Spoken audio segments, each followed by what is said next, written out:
Vem com teu lugar aqui.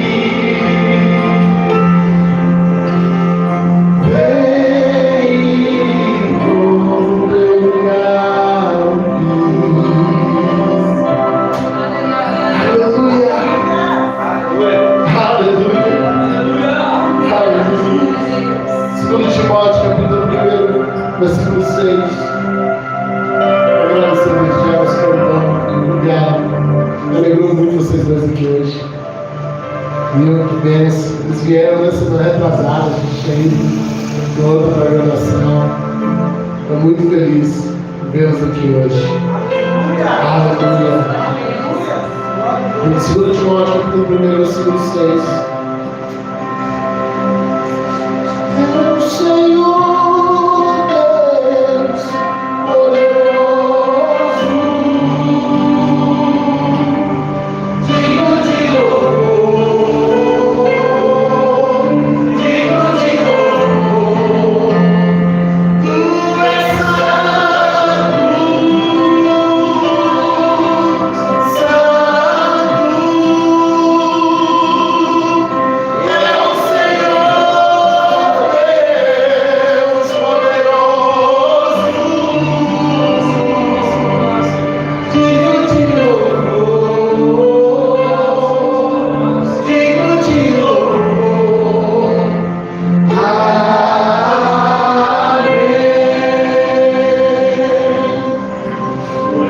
Por cujo motivo te lembro que desperte o dom de Deus que existe em ti pela imposição das minhas mãos.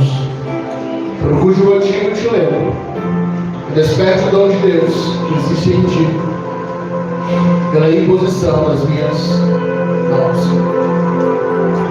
Eu ministrei recentemente em um seminário de músicos da Sião. O evangelista que estava lá comigo. Eu falei sobre algo que eu quero trazer aqui hoje. Mas naquela ocasião eu falei muito mais para músicos.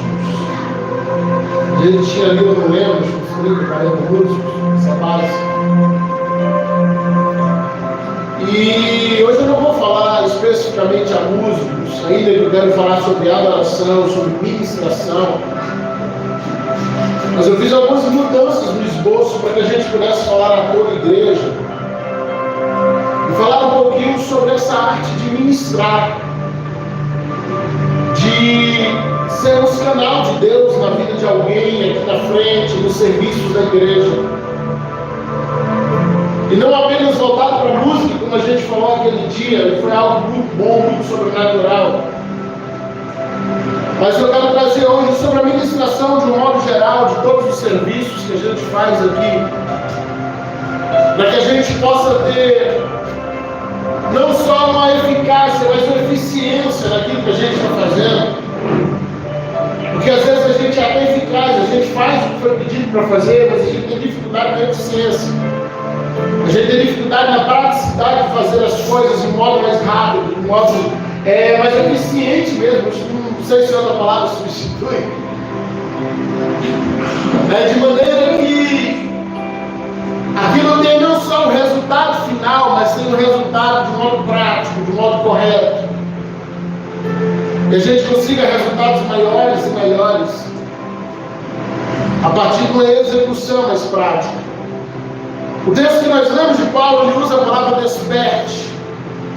Eu peço a você, eu te lembro que desperte o dom de Deus que é em ti. A palavra aqui é anazomurel.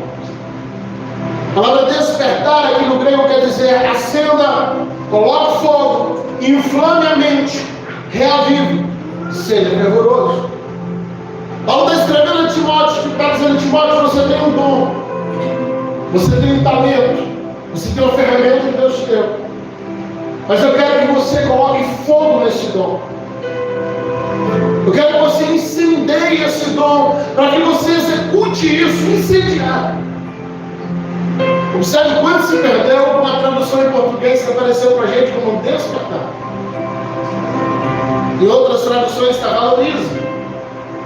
Na verdade ali é incendeio.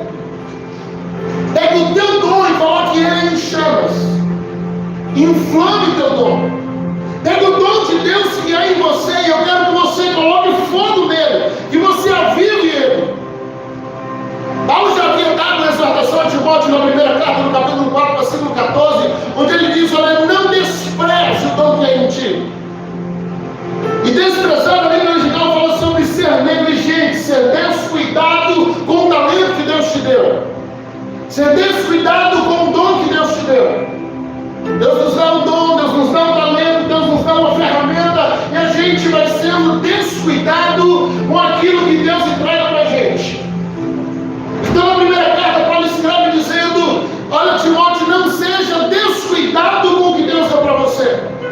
A segunda carta ele escreve dizendo: coloque fogo nesse mesmo dom, coloque fogo nessa mesma ferramenta. Então, quando eu falo sobre colocar fogo no talento, no dom que Deus me deu, a primeira pergunta que eu preciso fazer a mim mesmo é: o que eu carrego? O que Deus me deu? Para que eu possa colocar fogo, incendiar, ravivar, colocar uma chama acesa naquilo que Deus me deu, primeiro eu preciso saber o que foi que Deus me deu. Então, a primeira pergunta, cada um de nós precisa fazer para si mesmo: o que eu carrego? O que Deus colocou dentro de mim? Do que eu estou cheio? Porque dentro de cada um de nós, Deus fez queimar uma chama. Nós temos visto isso à medida que a igreja vai avançando, à medida que a igreja vai crescendo e os dias vão se passando, e a gente às vezes vê pessoas que no momento a gente quis colocar aqui, mas a gente, esse final de semana eu vi isso na prática, irmãos incendiados na rua. E aí a gente percebe que o que Deus colocou naquela pessoa talvez não seja algo para dentro do templo, mas seja algo que queima na rua. E aí a gente começa a identificar algumas coisas, e a gente começa a perceber: olha, pastoral, não tem jeito, você está ali fazendo as coisas, mas a visão está sempre bem para a gente. E a gente começa a perceber que pessoas diferentes estão carregando coisas diferentes. Alguns aqui vão pegar aqui na frente, outros não têm esse anseio. A irmã Juscelia está lá dentro, tira as crianças, dá soco nas crianças, ela brinca. Vocês viram que na hora passa que quebrou a porra. Fala de abrir um culto. Ela marca a timidez, né? Mas ela já se encontrou com as crianças. Solta na rua e eu falo: é uma missionária. Solta ela na rua e ela entra em chamas, ela vai, ela prega, ela queima. E aí a gente percebe que cada um está carregando chamas diferente. Eu vi o evangelista Carlos evangelizando esse fim de semana e eu voltei maravilhado. Ele entra para os bairros, ele volta com a história completa da pessoa. Ela passou por sequela, passou por isso, passou por aquilo, outro. É chegada. Então o que eu carrego? Eu preciso descobrir o que eu carrego para investir no que eu carrego. Porque às vezes eu estou investindo em coisas que não é o que eu carrego. E eu estou com as dificuldades daquilo, mas se eu for para aquilo que eu carrego, Deus vai me usar naquilo, porque foi o que Ele me deu. Foi o que Ele colocou dentro de mim. Foi o que Ele me fez queimar. Alguns não vão conseguir trabalhar com mulheres que estão fluindo com crianças, outros já é com jovens, outros já é com adolescentes, outros já é da música. Tem pessoas que você tem o microfone na mão aqui, bate tremedeira, você coloca ali na porta e recepciona como ninguém. Porque é algo que Deus já tem, já colocou lá dentro, e faz queimar dentro dele, de modo que faz aquilo de uma maneira diferenciada. Por quê? Porque é o que você carrega. Então, a primeira coisa que eu preciso identificar do que Deus me usa melhor. E quando eu identifico do que Deus me usa melhor, eu preciso me fazer a segunda pergunta: como eu tenho mantido isso dentro de mim? O que eu tenho feito para que isso se mantenha aceso dentro de mim? O que eu tenho feito para que isso continue queimando dentro de mim? E como eu mantenho uma chama acesa dentro de mim, pastor? A única maneira que você mantém uma chama acesa é alimentando ela com o combustível certo. Se você chegar na churrasqueira e jogar água, o que vai acontecer? Fogo apaga. Porque o combustível ali vai ser o álcool. Se você vai lá e pode e joga gasolina, o que acontece? Você contamina a carne. A gasolina também toca fogo, mas é o combustível errado para a churrasqueira.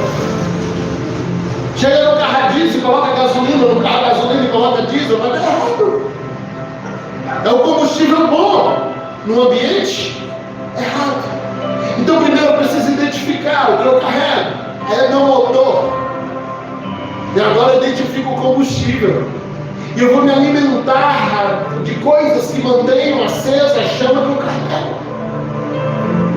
Eu vou me alimentar de coisas, não só alimento que eu como, interfere em todo o ambiente.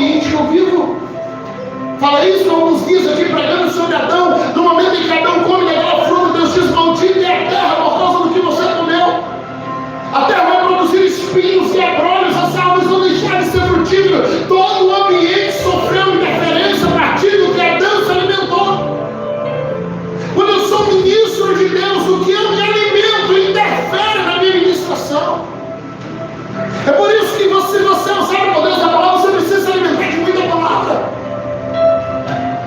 Se você é usado por Deus do louvor, você precisa se alimentar de muito louvor.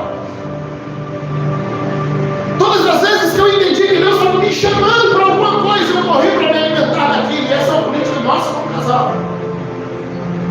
Quando entendemos por um momento das vitórias que Deus queria nos usar para falar com famílias.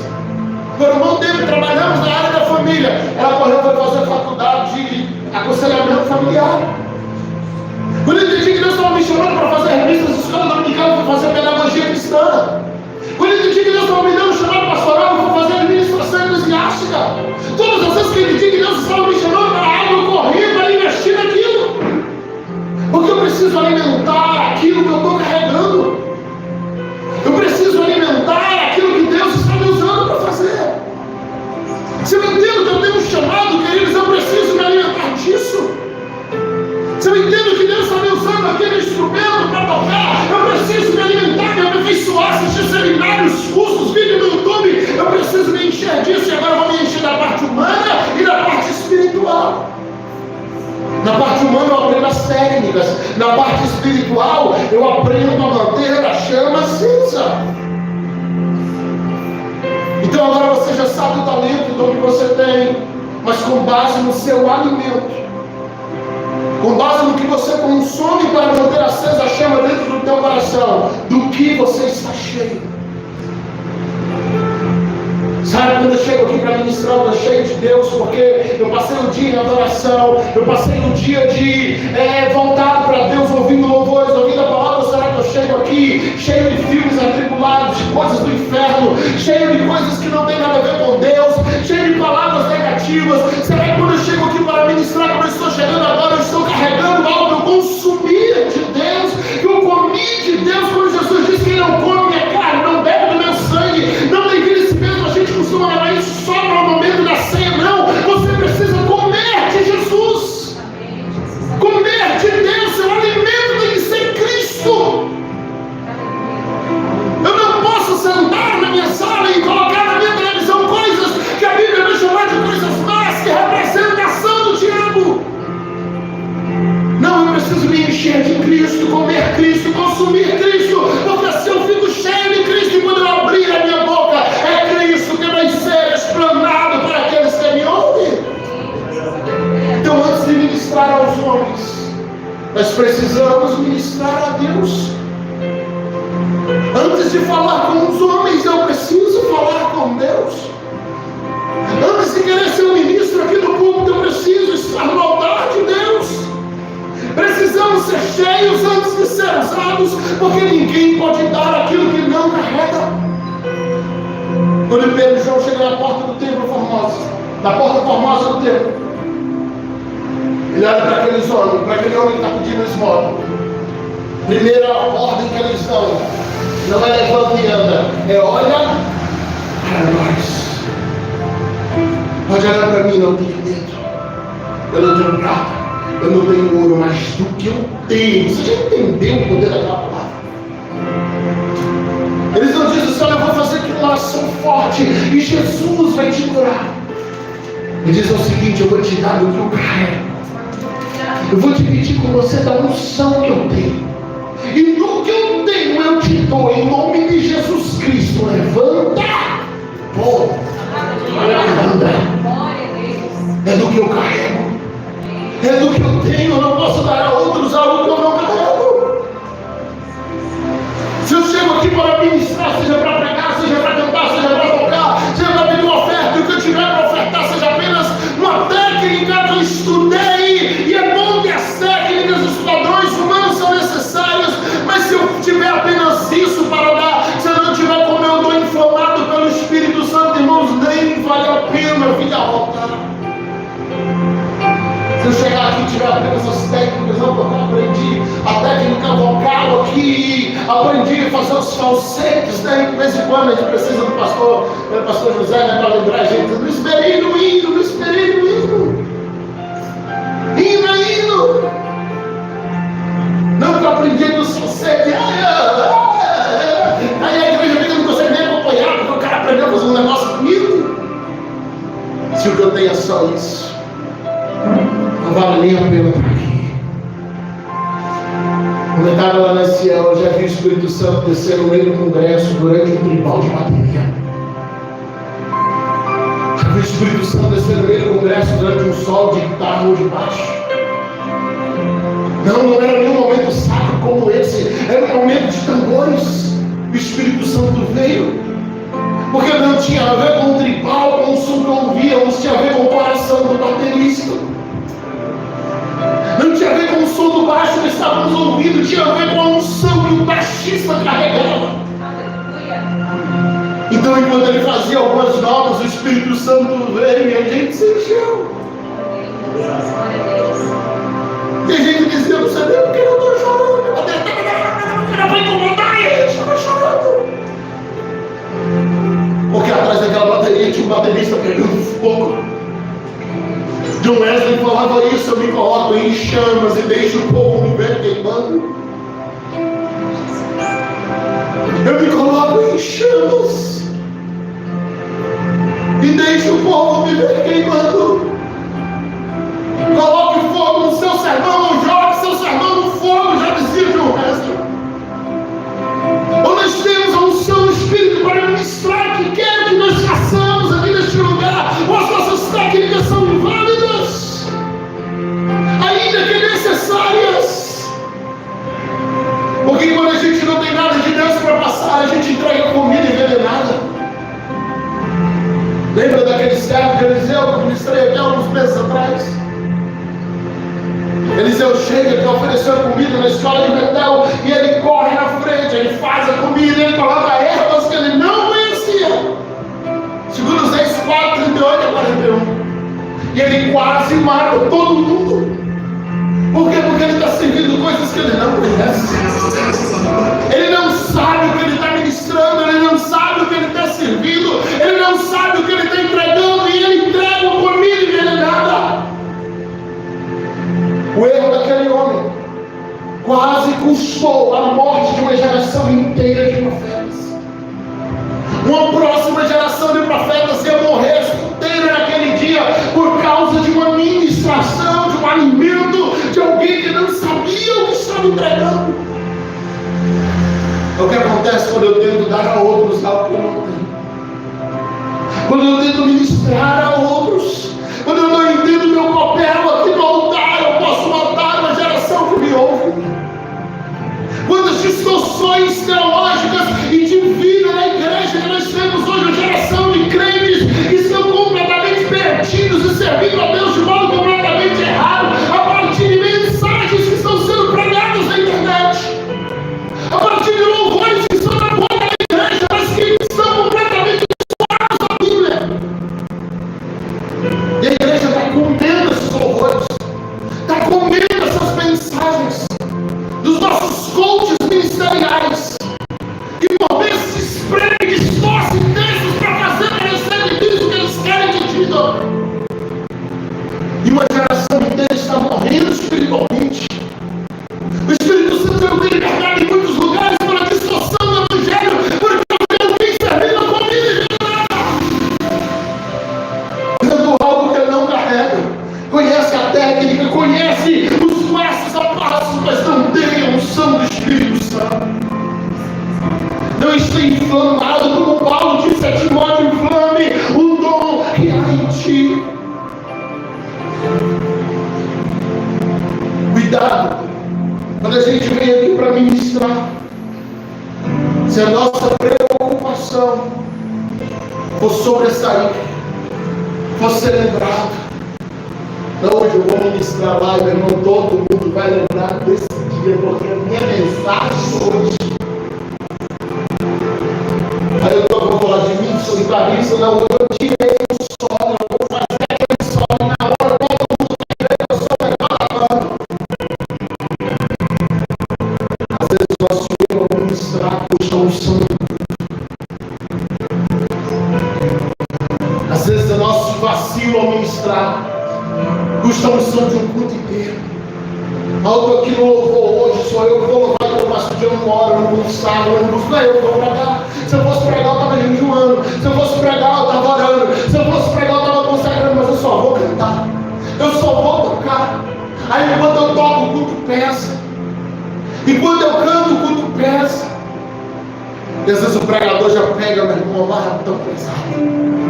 Não é o caso de hoje, o povo está gostoso. Eu só estou falando da primeira parte, não, gente. Eu estou falando de ministração.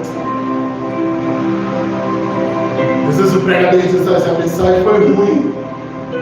Eu não senti o Espírito Santo da mensagem. Quem prega, quem sabe disso. Com certeza, alguma vez você já me levou para pregar um culto que estava aquela carência de Jesus. A gente precisa dar o nosso melhor enquanto ministramos, mas temos que ter cuidado de não transformar isso numa exibição. Houve um tempo que quando eu ia pregar, eu enchia a mensagem dos gregos, dos hebraicos, do Flávio José, de não sei quem. Eu cavava coisa na história, irmão, que nem os arqueólogos tinham achado. Ia pregar nos cantos, acabava o culto, principalmente quando a gente ia para um lugar mais forçado, meio estudo, a pessoa dizia: rapaz, qual é as tuas fontes? Eu não entrego. Onde é que tu achas essa informação? Eu sempre fui de ler muito, de cavar muito. Mas chegou um momento que eu comecei a perceber que as minhas mensagens geravam admiração, mas não mudavam a vida da igreja. Gerava admiração, mas quando acabava o culto, todo mundo ficava exatamente igual. Dizia: uau, como ele prega! E você dizia: aí, você vai melhorar em que? Eu não sei, eu não lembro de nada, mas foi bonito. Você lembra alguma coisa que ele falou? Não dá histórico, não, mas foi bonito. E por muitos anos isso me satisfez. Até que um dia o Espírito Santo falou no meu coração, enquanto eu preparava mais uma das minhas mensagens espetaculares. Eu já estava em um culto. E eu comecei durante o louvor mudar o esforço. E o Senhor disse aos meus ouvidos: eu te chamei para alimentar meu povo. Ou frase pequena que mudou a história. Porque naquele dia eu entendi que o que eu pregava não alimentava. As pessoas só admiravam. Então eu comecei a entender que não bastava me exibir o meu conhecimento. Eu tinha que pregar Bíblia, eu tinha que pregar mudança de vida, eu tinha que pregar mudança de história. Eu estava roubando a glória de Deus. O Espírito Santo se retira desses ambientes. Mas quando eu entendo que o que eu estou fazendo aqui na frente não tem a ver comigo, mas tem a ver com o que Deus está fazendo com vocês. Ele vem, ele se derrama, ele faz, ele opera, ele muda o ambiente. Aleluia! Não tem a ver comigo. Hoje, quando eu vou assistir uma mensagem, o cara tem que trazer a teologia toda numa mensagem só, me dá agonia. E às vezes eu tenho que lembrar que eu já fui um deles. Alguém tenta pregar a Bíblia toda durante 40 minutos. Eu digo: meu Deus, agonia. Mas eu também já fui um deles. A técnica é importante para tudo que a gente faz aqui, para todas as ministrações que a gente faz aqui, até porque é importantíssimo. Se a gente vai abrir o culto: pastor, eu vou só fazer a oração inicial. Eu estou aqui na escala, hoje eu estou só na oração inicial, então quando eu estou na frente é só orar. Não, você precisa de ter algumas técnicas também importantes. Você está começando o culto. Você já veio aqui na frente para começar o culto. Boa noite. Ah, Senhor, vamos ficar de pé, vamos orar, porque senão não vai ser não. O Senhor já levanta e diz: bicho, é hoje. Mas se você chega aqui e diz: boa noite, pessoal, graça e paz, você está feliz, olhou para essa pessoa do teu lado aí, já deu boas-vindas para ela, vamos ficar de pé, vamos chamar o Espírito Santo para esse culto hoje, vamos convidar ele, diga para Deus com a tua expectativa, o que você veio buscar. Esse culto já vai começar diferente, irmão. A pessoa já levanta empolgada e diz: uau, eu vou falar com Deus. Deus, eu vim aqui hoje precisando de um milagre. Deus, eu vim aqui hoje, ela já vai levantar com outra pegada. Mas a gente já começa o culto com o soberano Deus, eterno Pai, Senhor, começando o culto agora, vamos. Acha que então o Senhor falou: vou lá, não. Esse é tão desanimado. Não é só oração inicial, será? Não, você vai ditar o ritmo do culto quando você está na escala para começar. Às vezes o obreiro sente até, parece que está rebaixando, ele está se não colocou só uma oraçãozinha no início. É uma das mais importantes. É uma das mais importantes. Eu considero a oração inicial aqui como uma portaria aí. É uma das coisas mais importantes da igreja. Às vezes o culto nem presta, mas você vai me receber na porta, você volta. É uma das coisas mais importantes, você tira o ritmo do culto. Chegou aqui, os irmãos vieram, agradeça, começa o culto, chega animado, chega feliz. A técnica é importante. Aí eu vou fazer o que? Eu vou só pedir a oferta. Então você chega aqui naquele desânimo que os irmãos já rapaz, eu vou pegar e umas moedas aqui. Não, chega aqui e fala de algo que Deus fez na tua vida. Não precisa ser mercenário, não, irmãos. Muita gente está fazendo por aí, inventando história. Porque a gente tem testemunho de verdade, de coisa que Deus fez. A gente tem testemunho de coisa que a gente está vivendo que Deus fez. Então, queridos, chegou o momento de nós ofertarmos. Nós vamos ofertar com alegria agora, porque tudo que nós temos foi Deus que nos deu. Amém. Tudo que nós temos aqui foi entregue pelo Senhor. Eu tenho vivido milagres na minha vida. Eu sei que Deus tem pro poder para te recompensar pela tua semente. Tudo vai pegar agora para melhor oferta. E nós vamos ofertar juntos.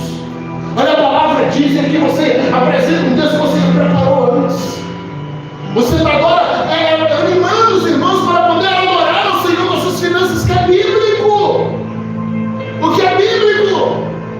Então técnica é importante, pastor, também é. Eu vou tocar aqui na frente, eu preciso de técnica, eu preciso conhecer as escalas, eu preciso saber para onde vai.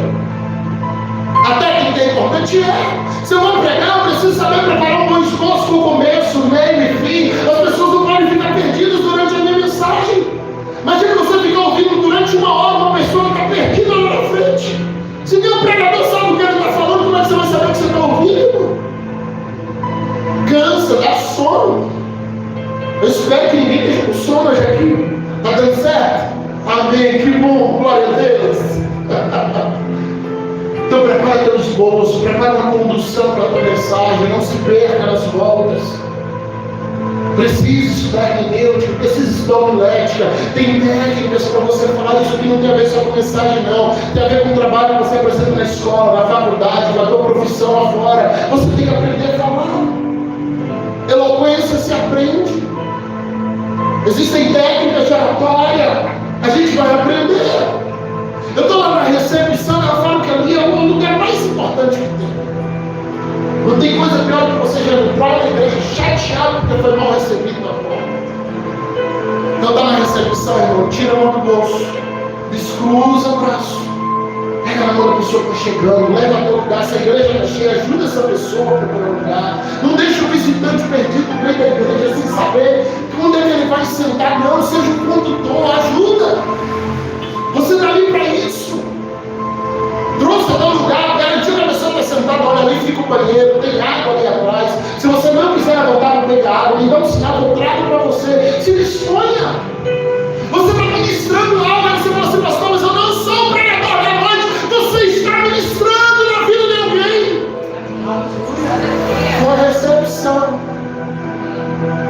Com a recepção. Aí você senta do lado de alguém que está aqui visitando. O irmão que veio aqui é o irmão da abertura do culto, está tudo certo. Ele veio animado. Diz, olha, vamos começar o trabalho. Olha para essa pessoa do teu lado. Dá boas-vindas para ela. E você que congrega aqui, olha o canto aí. Você não, olha essas coisas, eu não vou falar. Como assim? Você é um representante da casa. Tem alguém do teu lado aí que ainda não congrega aqui, que está visitando pela primeira, segunda, terceira vez, e você que está do lado dele ou dela não quer fazer parte disso. Então você não ama a casa. Então você não quer que as pessoas aceitem aqui. Então você não quer que essas pessoas congreguem aqui. Porque se eu amo essa casa, eu quero que essas pessoas fiquem aqui. E elas, Deus colocou ela do meu lado, irmão. Eu não estou mais perto dela, então eu não sei ministro sobre a vida dela. Você entende quando a gente fala de ministração, mas muito além, porque fala o seu usado por Deus, todo mundo só se imagina aqui na frente pregando ou cantando. E quando a gente não dá o microfone, diz, não, eu não tenho nada para fazer na igreja. Queridos, está cheio de coisa para a gente fazer no nosso lugar, se for preciso. Deus quer nos usar aí, aqui, aonde a gente estiver, lá no Kids, na rua. Deus quer estar usando a gente, queridos. Agora seja cheio do Espírito Santo para isso, porque a técnica não é suficiente quando se trata da igreja. Eu posso receber alguém bem? Posso. Mas se eu fizer isso cheio do Espírito Santo, oh, que chega lá fora cheio de demônios. Se quem está na porta está cheio do Espírito Santo, hoje eu vou ficar na porta. No momento que você pegar na mão dessa pessoa e dar boa noite, todos os demônios que tiver na vida dela vai ser expulso lá na porta. Ela já entra aqui livre, não vai entrar em guerra para poder até os demônios serem expulsos, para poder entender a palavra livre da opressão. Então ela já entra livre para ser atingida pela palavra de Deus e ter sua vida restaurada, porque um crente cheio do Espírito Santo pegou na mão dele lá na porta e não simples boa noite, seja bem-vindo. Deus já fez alguma coisa. Aleluia. Como Jesus ressuscita o filho da viúva de Naim, Jesus não toca no menino, não. Jesus toca nos paus que carregavam o defunto. Eles faziam uma espécie de maca daquelas que tinham no futebol antigamente, 2 paus na mão no meio, e volta e meia derrubavam o jogador. Fora quando os panos não rasgavam, chamava aquilo de esquife. Jesus toca na ponta da madeira e a Bíblia diz: o não é mais. Você entende o poder de um toque? É por isso que quando veio a pandemia, a opressão, a primeira coisa que eles tiraram da gente foi o toque. Porque quando você toca alguém, o Espírito que está em você se sobrepõe a dele. Quando você está cheio de Deus. Quando a mulher imunda toca em Jesus com 12 anos, um fluxo de sangue, não é ela que deixa Jesus impura, é Jesus que deixa ela curada e purificada do mal, porque o que estava nela era maior do que o que estava nela. Então, em nome de Jesus, vai ficar na porta, não vem consagração, vem cheio do Espírito Santo de Jesus. Cada pessoa que eu tocar, ela vai ser liberta antes de entrar na igreja. Amém. E ela já vai entrar aqui livre de amarras, livre de opressão, e a palavra vai chegar nela como nunca chegou antes. Isso é ministração.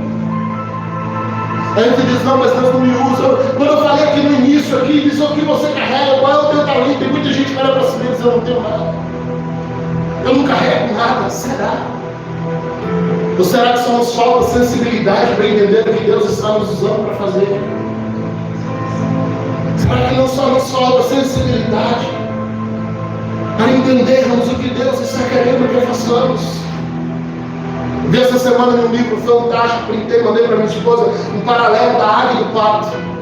Não mande pato para a escola de águia, não mande águia para a escola do pato. E a princípio, a nossa visão quando fala de águia, diz: olha, porque as águias é boa e os patos é ruim. Depois o autor começa a explicar que se você fizer uma prova e que a águia tiver que nadar por muitos quilômetros, em algum momento ela vai cansar. A asa molhada vai encharcar, vai pesar, e em algum momento ela morre. Por outro lado, se você botar muitos quilômetros para o pato viajar, ele vai cansar, ele vai morrer. E o autor fica dizendo: deixa os patos nadarem, as águias voarem, os esquilos correrem. Faça com que cada um descubra no que é bom, porque ninguém é inútil. Às vezes o esquilo está perdendo força na corrida porque está se matando para conseguir matar, quando ele deveria estar correndo. Ah, mas eu quero nadar porque eu vi o pato nadar e eu gosto de nadar, mas eu chamo para correr. Aí o pato estava se acabando, teve que morrer porque viu a águia voando e parecia que nunca mais pousava. Vocês têm uma máxima, a águia dorme no ar, irmão. É o único bicho que faz isso. Ela para, literalmente para, fica estável no ar e dorme. É só ela cansar, ela faz isso. Ela sobe acima das nuvens, onde o vento não é tão forte, ela dorme, parada. Aí o pato diz: eu vou fazer igual. Sobe acima das nuvens, perde oxigênio, morre. Porque às vezes a gente não entende o que Deus nos chamou para fazer, mas eu queria ser igual ao outro. O bom mesmo é o que faz aquilo lá. Não, Deus te colocou do jeito certo, no lugar certo. Faça aquilo que Ele te fez bom. Faça aquilo que Ele está te chamando para fazer e faça isso bem. Deixe o outro fazer o que Deus chamou ele para fazer, faça o seu e faça bem. Faça cheio do Espírito Santo. Às vezes o menos é mais. É melhor a gente fazer o simples com o santo do que tentar fazer a coisa avançada e não conseguir e ficar morto. Sabe como Eliseu curou a comida daquele jovem que tentou fazer uma super receita? Eliseu colocou farinha e o veneno da erva foi embora. Às vezes só precisa do simples na mão de alguém cheio do Espírito Santo. do simples, né? Um lugar bem cheio do Espírito Santo. Lembro do testemunho de um pastor que falava nos cultos na igreja dele, chegavam mais pessoas, mais pessoas, mais pessoas. Era uma disputa pelas cadeiras. E os cultos estavam bênçãos e ele sempre achou que era porque ele era bom. Um dia o Senhor fez com que ele fosse para a igreja mais cedo e ele visse um senhorzinho que limpava a igreja. Cada vez que aquele senhor passava um pano numa cadeira, ele tirava uns 2, 3 minutos e ele orava fervorosamente para aquela cadeira. E naquele dia o Senhor fez ele entender que a briga por uma vaga naquelas cadeiras não tinha a ver com a mensagem do pastor, mas com a oração daquele senhor, que sozinho, sem ninguém ver, limpando a igreja, ele orava e chorava por cada cadeira, dizendo: Senhor, eu quero gente brigando para chegar mais cedo e sentar nela. Se você pegasse o senhorzinho e colocasse para pregar, não ia dar certo, não ia chamar dele. Mas ao limpar aquelas cadeiras cheias do Espírito Santo, ele estava mudando a história da igreja. Estava provocando crescimento na igreja. Porque a gente tem dificuldade às vezes de fazer o que a gente foi chamado para fazer, quando isso não parece ser uma coisa de destaque. Porque a gente tem dificuldade de pensar no coletivo. A gente tem dificuldade às vezes de dizer o que eu estou fazendo, que se eu fizer bem, toda a igreja vai ser abençoada. Mas aí eu olho que isso que eu estou fazendo não está me destacando. E apesar da gente cantar e dizer assim: eu não preciso ser reconhecido, pode ir no final tudo que a gente quer ser reconhecido. Tudo que a gente quer é um tapinha no ombro para dizer: ó, parabéns. E a nossa dificuldade em pensar coletivo nos leva a lutar para imitar o outro, quando na verdade Deus queria que a gente fizesse bem algo. Quando Deus queria que a gente fizesse algo, sabe, imperfeito. Olha o trabalho lindo que está sendo feito no social aqui. Sabe, eu nunca nem imaginaria, assim eu sei que sempre teve essa vocação, eu nunca imaginaria o Sérgio nisso. Hoje eu vejo eles dois aqui, o Noé está vindo, a Najara está vindo ajudar, e meu Deus, eles saem, foram agora lá na saída, conseguiram um monte de alimento, um monte de família foram abençoados por vocês básicos aqui. Sabe, às vezes a gente precisa se encontrar nisso, dizer: Deus, você que é meu chamado. Eu vou investir no reino a partir do que o Senhor está me usando, do que o Senhor está fazendo. Então esteja disposto a fazer concessões. Talvez a gente já vai estar no nível mais avançado. Está correndo, mas não estou levando ninguém comigo. Ninguém pode fazer nada sozinho, irmãos. No reino de Deus ninguém pode crescer sozinho. No reino de Deus, se tem alguém crescendo sozinho, esse alguém está errado. Essa semana, enquanto as irmãs falavam lá no grupo, agradecendo os pastores que ajudaram o Kids, minha esposa colocou a frase, eu nem conhecia a frase, ela colocou, e eu dei outra comigo, fui nessa coisa, vou colocar a minha também, porque essa aqui eu carrego, a dela é a dela. Ela colocou: nós estamos orando para ser uma estrada pavimentada onde vocês possam correr. Eu vim e coloquei a minha embaixo, porque essa é a minha, a dela é a dela. Eu disse: eu oro para ser uma escada onde por meio de nós Deus use a gente para você chegar mais alto. E essa é a minha oração. Que Deus nos dê sensibilidade para levarmos vocês além de nós. Que Deus nos dê sensibilidade para levar vocês além de nós. Para transicionar vocês de um andar para outro. Para serem uma estrada pavimentada onde vocês possam correr e ir aonde a gente não vai e não foi. Mas que lá na frente você possa olhar e dizer: de alguma maneira eles me ajudaram a chegar aqui. E às vezes essa ajuda vai ser com um empurrão macio, às vezes essa ajuda vai ser com um baita de empurrão, irmão. Ou com puxando a orelha dizendo: bora, rapaz. Porque às vezes não vai indo no empurrão macio, começa a empurrar mais forte, vai chegar assim, não. Mas chega. Queremos que vocês vão além de nós. Vamos crescer em nome de Jesus, mas queremos que vocês vão além de nós. Queremos que vocês avancem muito mais. Então Deus está te levantando aqui para ministrar, está na escala de alguma coisa, básico, que você chama de básico, não é? De sério, Principalmente quando você estiver aqui no altar, discerne o culto. Observe o mover das águas antes de começar a nadar. Veja o que Deus está fazendo. Se você está aqui na oferta, na oração final, no PV, discerne o culto. Olha, eu sou o próximo a pegar o microfone. Fica atento que Deus já está fazendo para você entrar no mover das águas.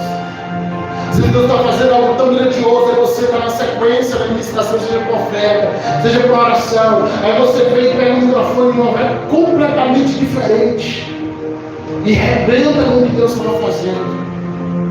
Então eu sou próximo, eu estou aqui na oferta, então eu vou ficar atento ao que Deus está fazendo no louvor, que é para quando eu pegar aquilo que Deus já está fazendo e continuar o que Deus está fazendo. Já observou que aqui a gente não tem um negócio? Vamos agora passar para o obreiro fulano. A gente simplesmente vem inventando. Quando um está acabando, o outro é. Eu nem acabei a mensagem, porque na movimentação dos músicos aqui para poder vir tocar. E está fazendo isso o culto todo. E por que a gente faz isso? Para não ter quebra no culto. Então quando um está acabando, o próximo já vai se aproximando. Mas de nada adianta eu me aproximar antecipado, já pegar antecipado e eu pegar aqui e arrebentar o que Deus já está fazendo. Não, mas é porque eu sou diferente. Não, irmão, você está no reino, as águas estão se movendo, o Espírito Santo que vai te dando o ritmo do culto. Às vezes o planejamento a gente vai mudar, às vezes a música ensaiada vai mudar, às vezes para a banda aqui o céu vai descer na primeira música e vai ficar só nela, não vai ter duas, não vai ter três, porque o céu desceu em uma e a pastora às vezes ensaiando os três, mas se Deus está fazendo nenhuma, segue nenhuma. Amém. Deixa Deus fazer do jeito dele, o culto não é para ele, o louvor não é para ele. Se ele está gostando de receber aquela, por que não vou mudar? Vai ter dia que ele vai fazer isso. E a gente vai olhar e vai dizer assim, mas eu tinha ensaiado e o tocador vai dizer assim, mas eu tenho tanto trabalho para tirar a nota daqui. Tinha o solo lá, pastor, meu trabalho para eu tirar. Mas o Espírito Santo começou a se mover. E a gente entra no que ele está fazendo. E deixa ele fazer. E deixa o Senhor adiantar o que ele quer receber. Então segue o rio. Porque a adoração, e aqui eu falo dessa adoração do ministro, ela tem o poder de destravar o profético na igreja, ou ela tem o poder de cerrar os céus. Porque o ministro tem poder de destravar um ambiente de cura, de milagres, mas também tem o poder de fechar os céus. Quando eu estou tentando passar algo que não é o que eu tenho para passar, vidas são curadas ao cheiro das águas. Eu vou finalizar com esse texto de Jó 14. Porque a Bíblia diz que ao cheiro das águas, a árvore cortada volta a vida. Ao cheiro das águas, a árvore que envelheceu volta a viver. Só que a água não tem cheiro. A água é inodora, é insípida, é incolor. Então qual é o cheiro de chuva que a gente fala? Na verdade é cheiro de terra molhada. Terra na Bíblia é eu e você, feito do pó da terra. Então a ação do Espírito Santo, ela vem e ela fica nula até que alguém se molhe dele. E ele nada o cheiro, exala o cheiro dele. A água vem e ela não tem cheiro, mas se ela molha a terra encharcada cheira. E a Bíblia diz que ao cheiro das águas vai haver cura. Eu não sei se você já entendeu o que Deus está ministrando a você, mas Ele te convida hoje a se encharcar do Espírito Santo. Porque a terra molhada vai gerar cura aqui dentro.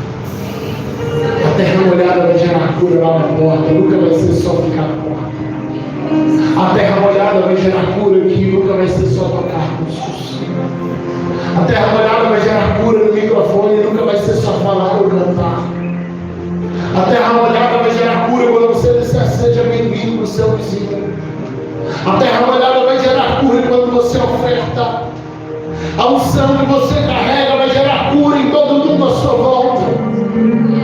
A unção que você carrega vai gerar cura à sua volta. Não tenha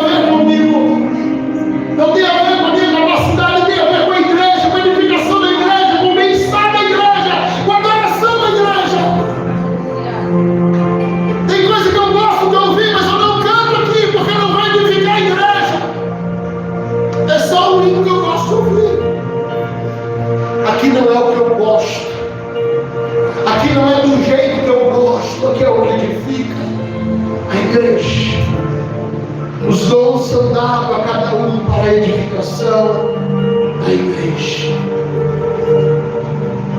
Eu te convido hoje a, como uma boa terra, orar clamando, dizendo: Jesus, me encharca. Mas legal o paradoxo. A gente começa a mensagem dizendo: ore para o Senhor colocar fogo em você. A gente termina dizendo: ore para o Senhor te encharcar de água. Tem para todo gosto assim. Eu comecei dizendo: ore para Deus te inflamar. Agora eu digo: ore para você ser encharcado. Porque a água do Espírito não apaga fogo. A água do Espírito, ela sente fogo. Fica de pé. Vamos falar comigo. Estou pegando fogo, achando os teus olhos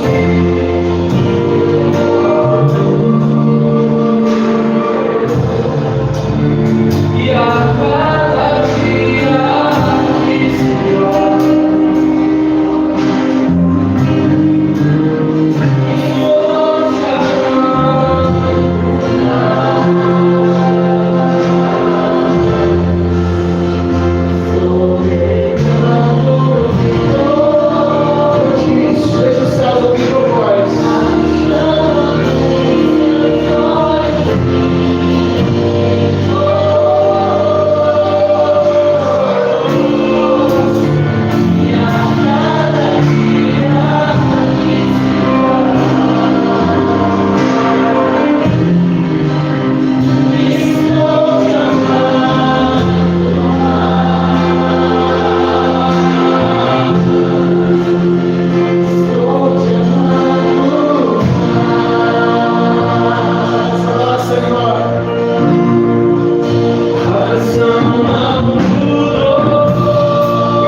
aceite contigo.